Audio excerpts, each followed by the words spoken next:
Veronica presents Part 5 of the AI Repertory Theater's production of Loreen on the Lam by Maria Elena Zuniga.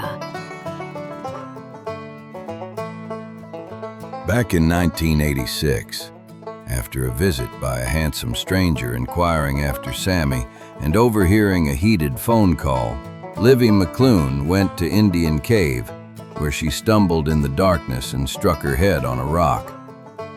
The last thing she saw before blacking out were the letters LS carved into the rock. Loreen is dealing with an argumentative Tilly Davis, a crying deaf-mute Bible salesman, and a bus that needs gas bad. Meanwhile, in Red Boiling Springs, Gertrude has been asked to identify the remains of a body of a man found in Indian Cave. Unable to go herself, Emily Watkins has offered to travel to Lafayette to make the identification. Chapter 17. The deaf-mute Bible salesman sat with Tilly and Loreen on the sheet they had spread out on the grass, sobbing up a storm in his quiet way. Loreen wondered what the devil had happened to make him like this. Taking out a handkerchief, he blew his nose and looked inside it, as if hoping to find something. Nasty. After stuffing it back in his pants pocket, he took the pen and wrote, "Sorry, I usually don't get this way. It's been a rough year." He proceeded to tell them that he had been married for 6 months, but his wife, Nancy, kicked him out when he wasn't making enough money. She wanted things he couldn't give her: a new car, fancy clothes and dinners at fine restaurants, and the like. He should have known she didn't love him being so short and ugly. But he loved her and wanted to prove himself worthy and went out looking for ways to do that. Sales were hard, though. He thought the tent revival meeting would be a good place to sell hundreds of Bibles. Now he was poorer than a church mouse and couldn't go back home like this, he wrote. Not without money for his new wife. After reading his words, Tilly said to him, Poor thing. I know just how you feel. I have me a husband who don't understand me either. Mine almost killed me. At least yours didn't try to do that. She gave an exasperated sigh. I just don't understand why these things happen. I mean, why is God so mean to let bad things happen? God didn't have a danged thing to do with any of it, Loreen thought, watching the two of them. It was all human nature, pride, the fall, whatever you wanted to call it. Sometimes people did stupid and bad things, like she did, like everybody did. As far as Loreen was concerned, God stood by watching, hoping everybody did the right thing. Usually they didn't, though, being of the carnal nature. God may step in at certain times, she reckoned, like miracles and such, but she'd never seen it in her personal experience. Blatt scribbled a response to Tilly. I don't know. Maybe God's punishing me. Tilly took Splat by the shoulders and stared him square in the face. He squinted back at her, as if surprised by her touch. I can't believe you're saying that. That's how I feel, that maybe God is punishing me, but I don't know why. Loreen had had enough. She stood up and wiped the crumbs off her hands onto her blue jeans. She looked at the sky, now a dusky purple. It was time to get some sleep before tonight's long drive. Tilly and Splat were still debating God's wrath. You're both crazy. God don't care one way or another. Life happens. We all make choices. Now let's get some rest or we'll be good for nothing tonight. You are in a huff these days. Tilly shot back. Buffington and I was just having a discussion about our hard times and why God lets them happen. But maybe you don't believe in God, do you? Now there was a question that stumped Loreen. She wasn't sure. Her granddaddy sure did. He used to preach at her from the Bible all the time, quoting scripture verses. Galatians this and Ephesians that. She had forgotten most of them, except one. Love thy neighbor. Right now, she was having trouble loving these two particular neighbors and wanted to get back on the road and get rid of them for good. Don't know.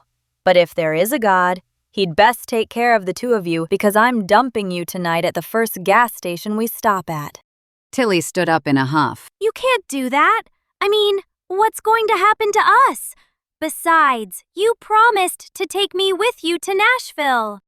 Thing is, Loreen wasn't going to Nashville. The police would nab her for sure in Montgomery's own backyard. Nope. She needed to get to Red Boiling Springs, about an hour and a half northeast of there, taking country roads the whole way. Splat was writing and held up the pad, pointing excitedly. I'm from Nashville. My wife is there, and she doesn't know I have about $500 saved up in an account. But that's all I got in the whole world. Take us back there, and I'll give you $100 for your time. It's not much, but it should help. That it would. Loreen dug into her jeans pockets and found nothing there but some lint and an old chewing gum wrapper. She wondered how they were even going to buy gas tonight. The thought of stealing crossed her mind again. Okay, get on board. We're all going to Nashville. To which Tilly whooped, and Splat started his silly-ass smiling again.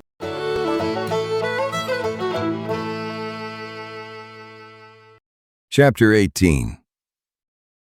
Lafayette had grown since Emily Watkins first came here some 20 years ago to file an insurance claim when her house was destroyed in a tornado.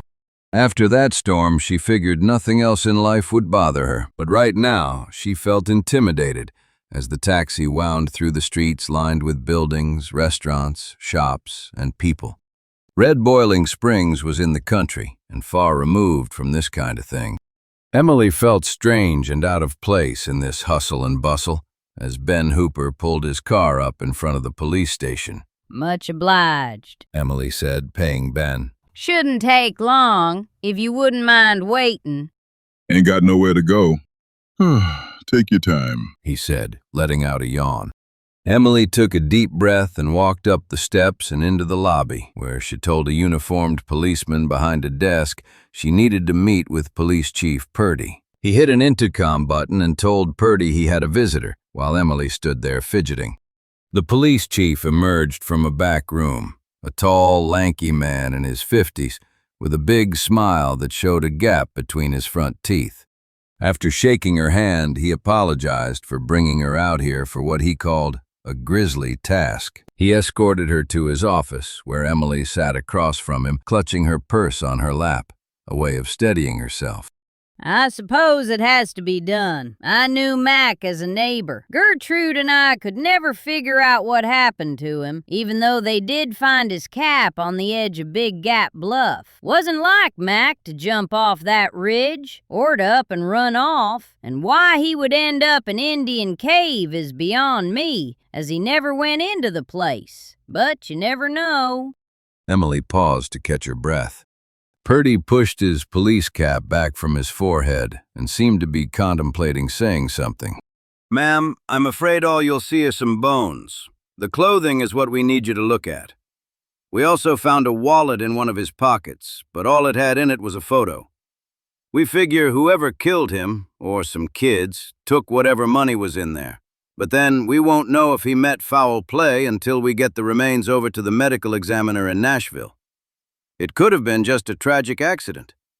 Was stuck way back in one of them narrow passages until that cave hunter went way back in there. Let's just get this over with. Emily interrupted. Yes, ma'am. We just need your help in identifying all of that. Once we know we're heading in the right direction, the ME will make the final determination as to identity, with dental records and such. Emily gave an understanding nod, and they trekked to a back room.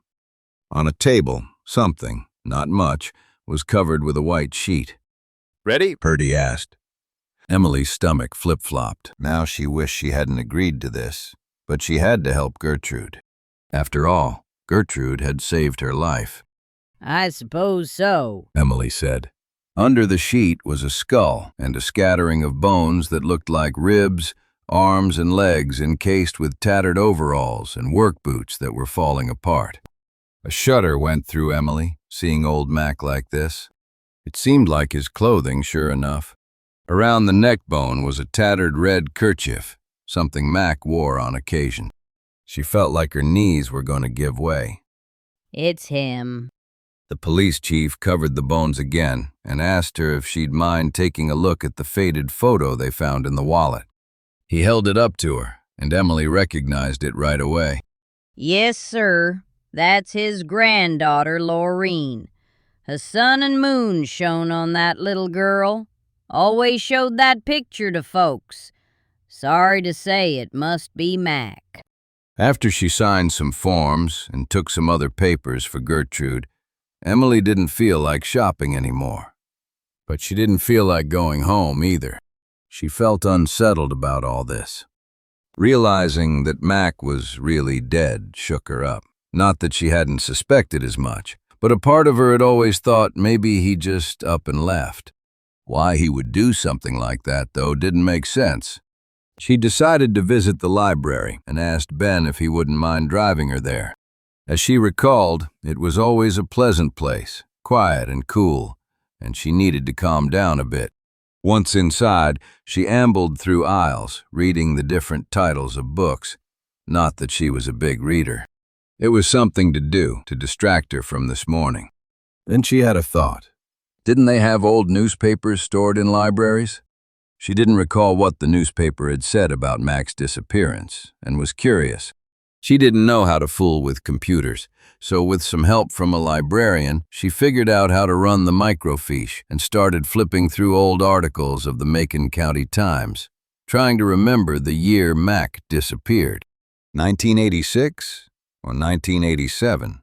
Time had a funny way with her these days, like remembering vividly the day the storm came through town and Gertrude saving her, but not remembering what she had for lunch yesterday. Being alone wasn't all that bad, as some claimed, but it would have been nice to have someone help her keep track of life. The lit-up pages flipped by, and she slowed the machine down. She finally found the news report of Mac gone missing. There wasn't much there she didn't already know.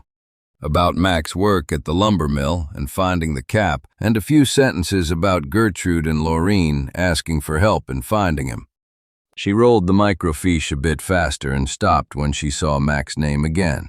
What was this? There was an in memoriam in the newspaper for one Mac Johnson, 1 year to the date exactly that he went missing. Could it be another Mac? And if it was Gertrude's Mac Johnson, who had put it in the paper? Gertrude surely hadn't, because she had refused to believe Mac was dead. Emily sat there reading it, her eyes growing wider.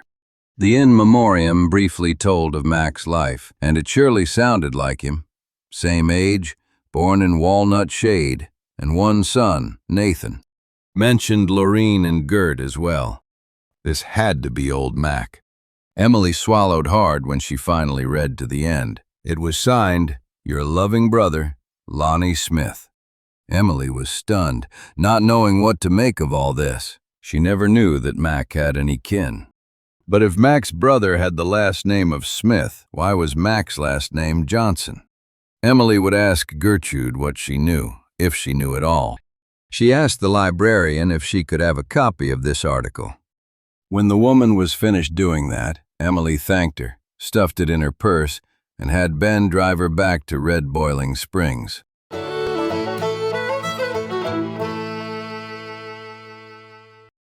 Chapter 19. If God did exist, he needed to find them some money for gas, and right quick. Loreen looked ahead at the dark, isolated country road. Behind her, Tilly and Splat slept, one on the couch, the other in the bedroom. Tilly's shift was next. What a dingbat that one was. Splat was just as bad. She had better sense than this, picking up strangers. But Splat had been right about the strangers and angels thing. She remembered her granddaddy preaching that part of the Bible, how Abraham had welcomed some men into his tent, and they were really angels, except they helped get Sarah pregnant.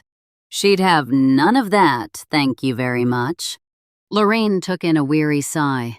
Truth was, they weren't angels. None of them. Her grandpa always said that humans were frail creatures prone to evil. She reckoned she fell into that category. Her mind drifted to her granddaddy, trying to dredge up more memories about the day he went missing. As she recalled, she had been in the woods with Ace Stewart when a storm blew up. Usually, her grandpa came home for dinner around noon, but that day, he never showed. Then something clicked. a bit of a memory, something she had forgotten until now. She and Ace had seen someone rushing through the woods in the heavy rain. They had thought nothing of it, figuring it was some hunter trying to get away from the storm and find shelter. Whoever it was seemed to be in a big hurry. But now she wondered, who was it, really? No matter. She had to get home to find out what her mama had to say, if anything. Loreen wondered if she was really dying, or if it was just another ploy to get attention. Her mama had been like that, pretending illnesses and such, especially when Loreen started getting into trouble as a teenager. Loreen had to get away from it all.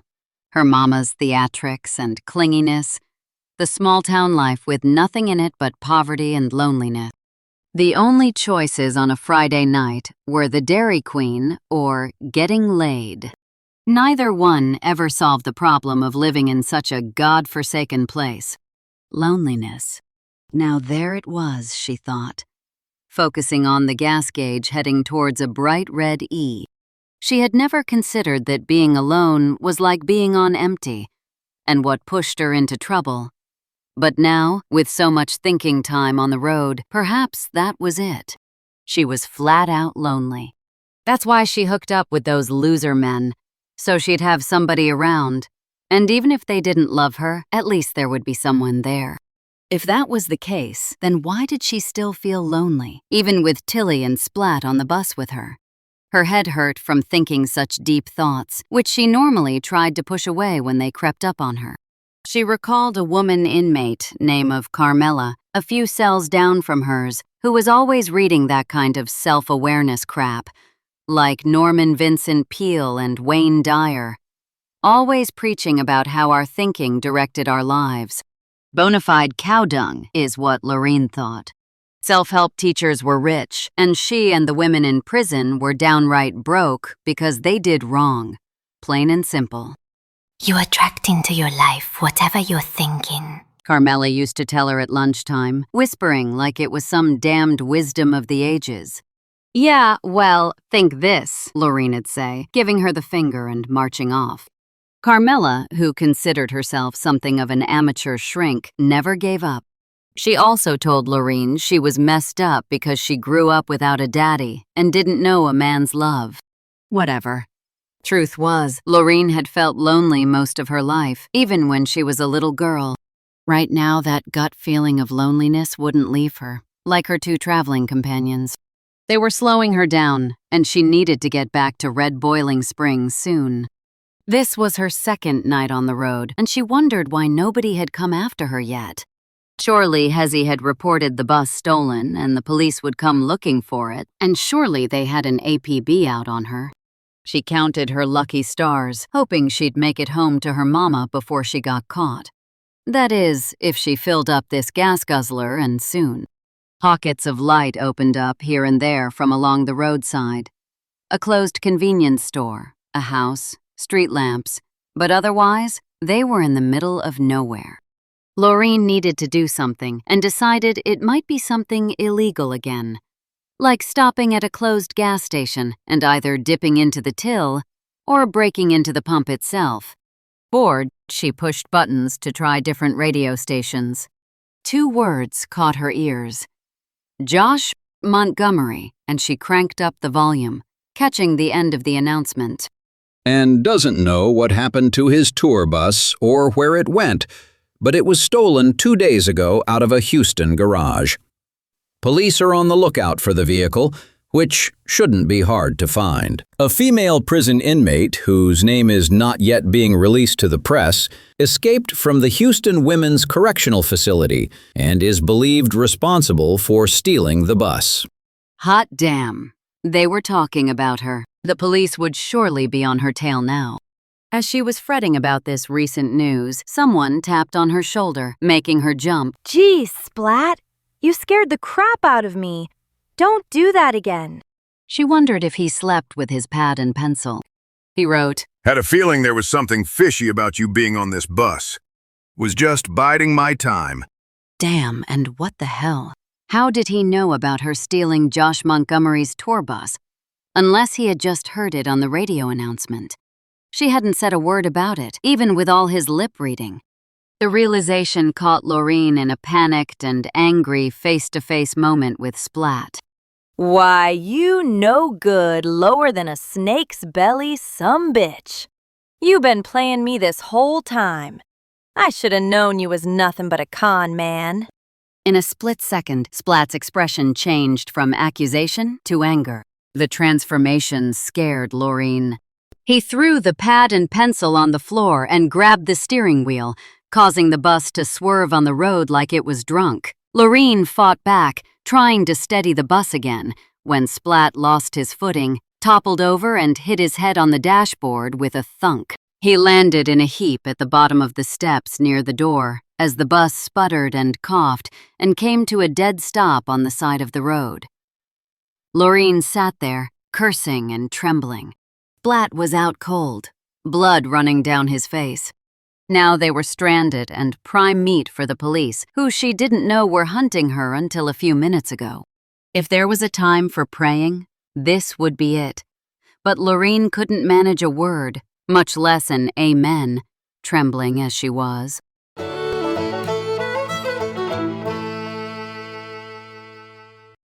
Chapter 20. Summer, 1987. Red Boiling Springs. Nathan leaned against the side of his car for some minutes, watching Sammy's idiot sister still peering at him from behind the window curtain. He had forgotten about her and how strange she was as a child, always humming to herself or going around half naked. Sammy got the brunt of it after his ma and pa died, having to care for her. If it had been him, he would have said adios and never looked back. He knew how to do that, leaving this hellhole of a place years ago after Gert got pregnant. She probably lied anyway, he reckoned. Some other guy knocking her up. He wanted no part of the child. Never did. He hightailed it to Florida, as far away from here as he could get, and did some odd jobs there. His drinking buddy Carlos was a bad seed, as his daddy would have called him, and got him involved in a robbery one night at a fast food burger joint. Nathan got some heavy prison time for that one-nighter. He had been paroled for good behavior last year and moved to Nashville, working at a lumber yard. But it wasn't enough money, not to his liking. He had always remembered that metal case his pa had hidden in that cave, and how, when they were kids, he had taken Sammy there, bragging about it. He didn't know what was in it then, but he knew now, thanks to what he'd heard in prison. He wanted his hands on it, but so did his Uncle Lonnie, a relative he never knew existed until he heard the stories from some of the prisoners. Now that his uncle was out of prison, Nathan knew he had to move on this fast. Sammy was his best bet for finding out where that case was and what was going on with Mac. That's when he started phoning Sammy, who was none too pleased to hear from him. Your pa took on Loreen and Gert, you know. Sammy had told him during that first phone call some months ago. Nathan grunted, figured his pa would be a sap, a good-for-nothing Bible lover doing his Christian duty. None of my affair. But if Mac's making travels to that cave each week, as you say, it means he's getting ready to do something. Maybe move it out of there for good. Something's going on, and we need to find that case. Told you, don't know where the case is. Seems you have a need for money. Sammy got quiet, breathing hard. Nathan went on, telling how he knew all about Sammy's situation there in Nashville. Don't know who told you them stories about me. Ain't true. Sammy yelled into the phone. Maybe, maybe not, but the prison grapevine is pretty strong. Word gets in, word gets out. I heard you've been getting threatening phone calls.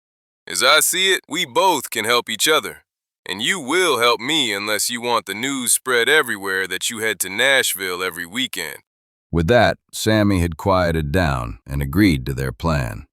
Since then, they had been in touch by phone. Now, Nathan had made the trip from Nashville to have a face-to-face with Sammy, who wasn't moving fast enough to his liking.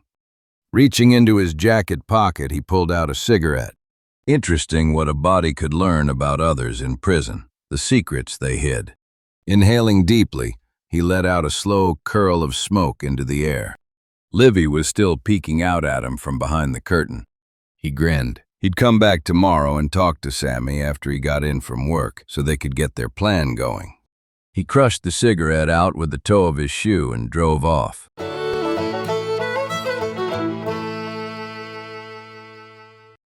Chapter 21. That's the most dad-blasted thing I ever heard, Gertrude complained, propping herself up against two pillows. Mac never mentioned kin to me, much less a brother. Maybe it's another Mac Johnson entirely.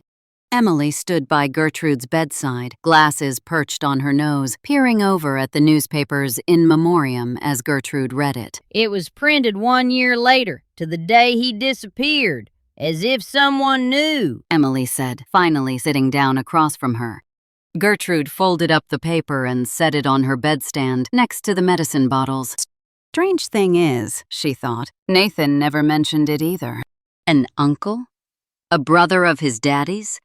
If Nathan had known, he would have said something to somebody. That was Nathan, always mouthing off.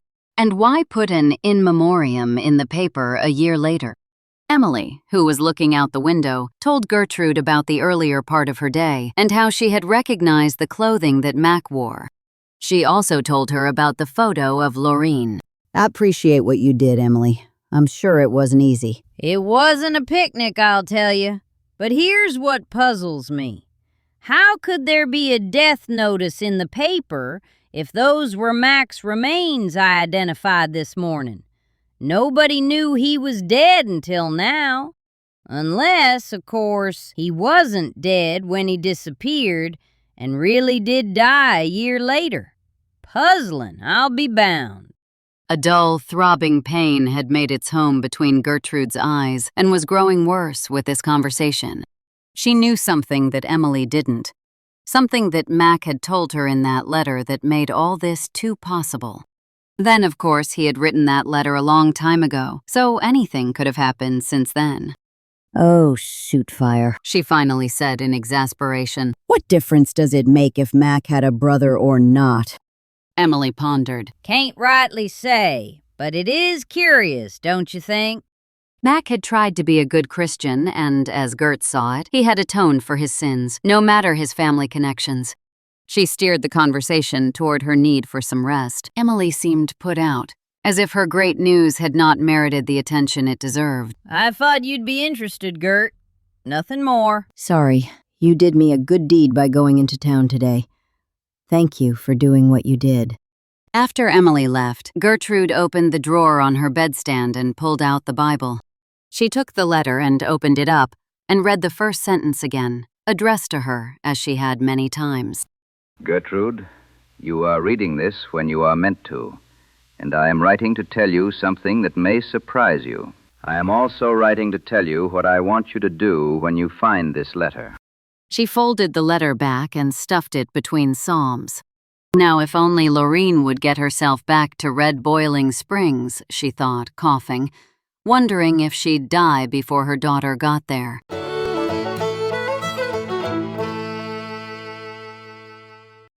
Chapter 22. If she were ever in an emergency again, Loreen knew it would not be with Matilda, also known as Tilly Davis. She came tearing down the aisle, her hair mussed and boobs almost falling out of her tube top, screaming, "What happened? What happened? I was in a sound sleep." She stopped dead before Splat, who was on the floor, groaning. Then she let out a screech, a sound that no living thing had ever made before as far as Loreen could recollect. She looked at Splat, then at Loreen, then back at him. Oh, my God! Loreen sidled out of the driver's seat. We need to find some kind of first aid kit. There has to be something like that around. I'll go look. You tend to Splat there. Tilly nodded and made a gulping sound. She bent over Splat's face, which, had he been conscious, probably would have made him happy, given the view. Loreen found some medical stuff in the bathroom and pushed Tilly out of the way. Here, open these bandages and I'll wipe his face down to see how badly he's hurt. It looked worse than it was. After washing away the blood, Loreen found a small gash in his forehead, which she cleaned with iodine and then covered with gauze and tape. Splat was stirring and moaned. He opened his eyes. What happened? Tilly gasped. Sweet Lord in heaven! He can talk! It's a miracle! It's a miracle! Oh, Oh, shut up, you twit. Loreen scolded. Splat slowly sat up, glaring at them both. You put on a good show, Splat, but I'm ditching you on the roadside. Now. Loreen said, standing over him. Before she knew it, Splat pulled a small gun out of his pants pocket. He waved it at her, then at Tilly. You ain't ditching me anywhere, ladies. We're going to Nashville because I have business there. Big business. Loreen took a few seconds to gather her wits. Dang that Splat for having a weapon on his person, that little weasel. Well, we ain't going nowhere without gas. When you decided to almost get us killed by taking the steering wheel, we done run out of fuel. Any bright ideas? Splat still held the gun at them and touched his wound with his free hand. He seemed to be hurting and thinking at the same time, and finally spoke. You and me, Miss Loreen, are gonna take a little walk, while Tilly here minds the bus. I believe we passed a station back yonder, and we're gonna break into it. Loreen didn't like this one bit, not because she hadn't stolen before, but because she had no choice. She hated not having control, especially where a man was involved. Splat was standing now, still pointing his gun at them. Dag nabbit. Loreen should have trusted her first instincts about this Bible salesman. Why hadn't she? Men had always been her downfall. Whether they were good-looking or ugly, they just couldn't be trusted. Still, as he stood there, she wasn't afraid. Well, maybe a little. She had had guns in her face before, and worse. Maybe she should have the good common sense to be scared. His story kept changing, and something about him made her think he could go off like a firecracker at any minute. Loreen crossed her arms and mustered some courage. So what's the story? The real story. Tilly stood by her, wide-eyed and nervously twirling a strand of her hair. This time she didn't repeat Loreen's question, as she normally did. Have to get to Nashville, and can't believe you came along. Truth of the matter is, ladies, my car did break down, and the Bible salesman thing is true enough. I sure enough sell 'em, but I pretend to be deaf and mute. People usually feel sorry for me, and I sell more Bibles. Loreen stared him full in the face, not flinching. There's more you ain't tellin'. Well, ain't you just the smart one? He said, his upper lip twitching. Yeah, it is more. See, what I usually do is rob 'em clean, all of 'em. Tilly, who had finally found her voice, asked, Who do you rob? Gullible country folks. After I sell 'em some Bibles, I have a lay of the land, know their houses, and go back when they're not around. I pick 'em clean of everything of value. So what was you doing going to the tent revival? Tilly asked. Ever been to one? Those suckers give tons of money to the preacher. I was gonna wait till he was alone and rob him, but my damn car broke down. That's when you two came along. I figured you could get me there, and I couldn't believe my dumb luck that you were driving Josh Montgomery's tour bus. Figured you'd never turn me in because you're running from the law like me. Birds of a feather. Loreen gave it some thought. Sure enough, there they were, all three of them, running away from the law in some shape or another. What do you want, Splat? Loreen demanded. Like I said, I got business in Nashville. I need you to take me there. Then we'll part ways. I'll leave you to your fate, and you leave me to mine. Now time's a-wasting. Let's get that gas. Lead the way, Loreen said, flashing a forced smile. Glad to. Get moving. Tilly let out a whimper. But what if somebody comes along? Like the law. I don't want to be left here alone, holding the bag. Splat laughed. Looks like it's your bad luck right now, little lady. Take it or leave it, he said, pointing the gun at her. Tilly nodded and, like a sheep being led to shearing, sat in the driver's seat as Loreen and Splat left the bus. We hope you enjoyed part 5 of AIRT's production of Loreen on the Lam by Marie Elena Zuniga. For more stories, visit veronicapresents.com. You can help us grow our audience by rating and reviewing this show. Loreen on the Lam is available in print and ebook editions on Amazon.com. Thanks for listening.